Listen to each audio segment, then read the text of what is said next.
Hi everybody, so today we're having a look at intertextuality. Okay, it is a really big word, but once we go into it and have a look at what it actually means, you'll see that you guys use this all the time. Alright, a lot of movies that you see use intertextuality and a lot of books that you read. So let's have a look. So here's a definition for you. Intertextuality just means the relationship between texts. It relates to how we understand the meaning of one text because of its relationship to another. Okay, so a lot of the time it's where a text, an original text, is used in a new text. So let's have a look at the word inter. So if we break it up into two bits, we've got inter, and then the next bit we're really interested in is the text bit. As you get older, we'll look at the rest of it, but just for today, we're having a look at the inter and the text. Okay, so let's look over here. Inter. Okay, as a definition, let's have a look at these words. We've got the word between, among, mutually, together, during. These words that kind of link back to this definition. Two texts and their relationship between each other, the relationships among different types of texts, okay? And the texts that we look at are films, novels, picture books, poems, websites, plays, short stories, and there are heaps of others that you guys probably know of. Now there's a few words as well that as we look at what intertextuality does, I'm going to, keep bringing up. Okay, so some of those words are words like these ones: reimagine, interpret, retell, borrow, reuse, reinterpret, and adapt.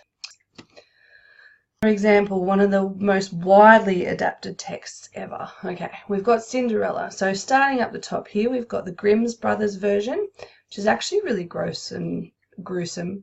So Disney took that version and changed it into a fantastical, sort of very pretty film or cartoon animated film. And then we move on through all these motion pictures where basically the character is the one link between all of them. Okay, the character usually starts out in her horrible surroundings and somehow changes, meets her prince, or in some cases meets a different man. But in every retelling, there's something new about it, even though it uses that same character and sometimes the same storyline. And every story is meant, or every adaptation is meant to mean something new for an audience. Okay, so there we have a lot of different adaptations. Next one is Thor. Okay, so starting up here, we've got our original Norse sort of myth. Okay, so Thor was this Norwegian god, god of thunder, had his hammer, so all that stuff remains the same.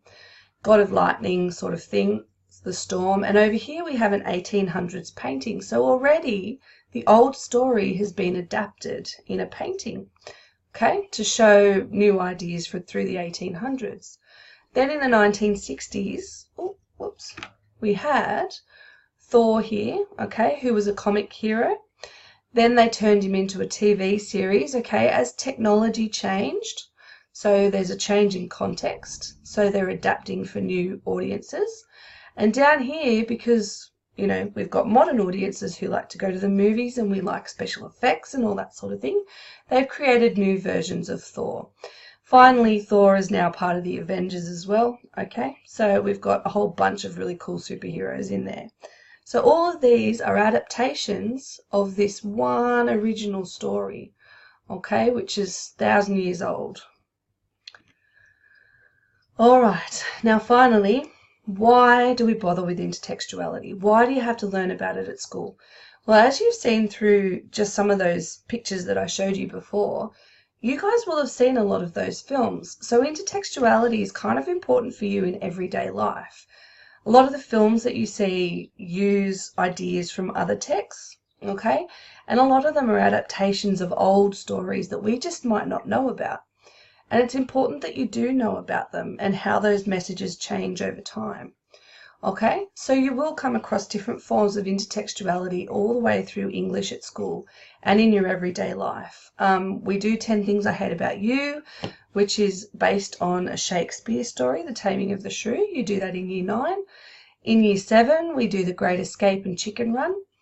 In year 11, a lot of kids do Dracula, okay, and a lot of its different versions.